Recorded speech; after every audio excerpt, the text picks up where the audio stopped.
Welcome back to integrated cardiology lesson, and this is the first sheet of integrated cardiology lesson.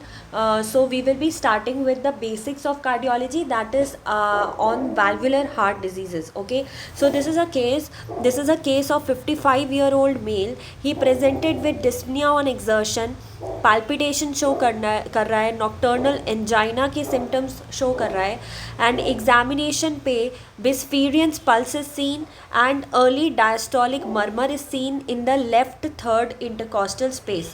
Okay, so symptoms like your remember कि symptoms like your hemoptysis वो more commonly मिलता है mitral stenosis में.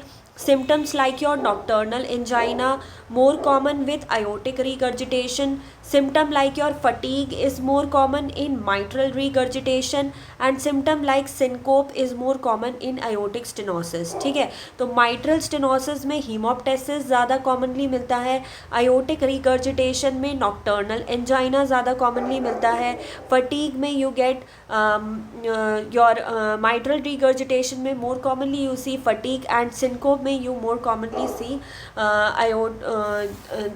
aortic stenosis में you more commonly see syncope. Now talking about the pulse, we have Bisferiens pulse. Bisferiens pulse is seen in aortic regurgitation, and Parvus et tardus pulse is seen in aortic stenosis. Now we will learn about what these pulse are exactly. What is a Bisferiens pulse? Okay, so basically this is the diagram of Bisferiens pulse, and this is S1 and this is S2. So Bisferiens pulse is seen in aortic regurgitation, and remember कि Bisferiens pulse में तुम्हें दो peaks मिलती हैं between S1 and S2. ठीक है, you get two peaks between S1 and S2, and this is highly characteristic of aortic regurgitation. ठीक है, तो दूसरी पल्स जो है that is due to regurgitation, and second type of pulse is parvus et tardus. Parvus et tardus pulse को समझने के लिए just try to understand this diagram. So this is S1 and this is S2. So parvus et tardus is seen in aortic stenosis. Aortic stenosis में क्योंकि there is obstruction, ventricular outflow obstruction, aortic valve का stenosis हो गया है, तो बहुत slowly the blood will go. That is why we get parvus et tardus, and this parvus et tardus is basically low amplitude and late peaking type of pulse. Okay, so this is actually your low amplitude pulse and late peaking type of pulse, and it indicates ventricular outflow obstruction seen in aortic stenosis.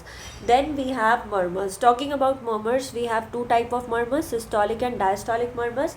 Now try to understand the systolic murmurs first. Systolic murmurs में we get ejection systolic murmur and we get pan systolic murmur.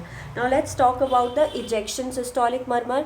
Ejection systolic murmur में क्या होता है कि blood going from the ventricles to the blood vessels. When the blood is going from the ventricles to the blood vessels, then we get this murmur, and the turbulence will be after the semilunar valve will open, and it usually peaks in the mid systole and then descends in intensity. Okay, so I'll show you how does your ejection systolic murmur looks like. This is S1, this is second heart sound, and this is how the murmur is starting, and it is peaking in the mid diastole. Okay, so it is peaking in the mid diastole, and the turbulence will be after the semilunar valve is opening, and it is usually peaking in the mid systole. Can you see it is peaking in the mid systole, and then it decreases in intensity. So this is basically a type of crescendo decrescendo murmur, also known as mid diastolic murmur. This ejection systolic murmur, also known as mid diastolic murmur or the crescendo decrescendo murmur, is basically seen in aortic stenosis and pulmonary stenosis. And once again remember, this ejection systolic murmur will be seen when blood is going from the ventricles to the blood vessel. Next we have your diastolic murmur. So before going to diastolic murmur, try to understand in systolic phase we also get pansystolic murmur. Now pansystolic murmur can be heard uniformly throughout the systole. It is going uniformly throughout the systole. So if this is the S1 and S2, between S1 and S2 we have the systolic phase. So if the murmur is going throughout the systole, so that is basically your pansystolic type of murmur. Pansystolic murmur is generally seen in mitral regurgitation and tricuspid regurgitation. So once again, pansystolic murmur usually seen in your mitral regurgitation and tricuspid regurgitation. Then we have diastolic murmur.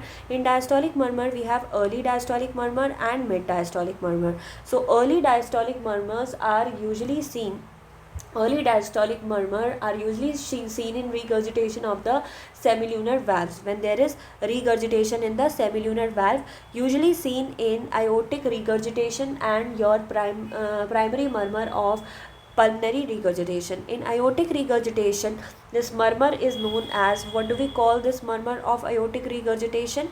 This murmur is known as Key-Hodgkin murmur, and in pulmonary regurgitation, this murmur is known as Graham-Steele murmur.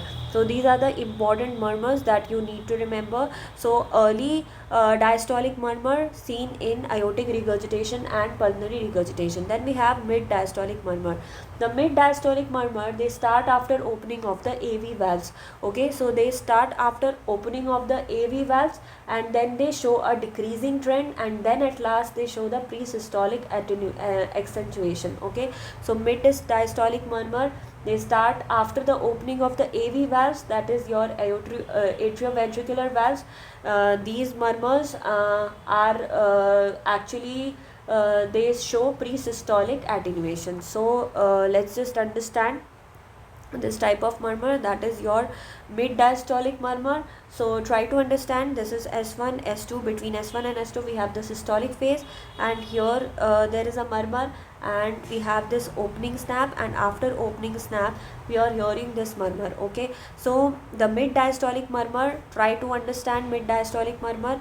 Mid diastolic murmur seen in mitral stenosis and tricuspid stenosis. They start after opening of the AV valves with opening snap, and then they show a decreasing trend. And then at last they show pre-systolic accentuation. Okay, pre-systolic accentuation. So this was about the murmur, and this was about the case. So look at this case. This is a 55-year-old male, dyspnea on exertion, palpitation and nocturnal angina. Nocturnal angina is pointing towards aortic regurgitation. Examination includes Bisferien's pulse. Against Bisferien's pulse is seen in aortic regurgitation, and early diastolic murmur. So once again, early diastolic murmur is seen in aortic regurgitation, known as your Graham's Key-Hodgkin murmur in the left third intercostal space. So this was about the pulses, the basics of the cardiology. Then we will study about the different valvular heart diseases in the next video.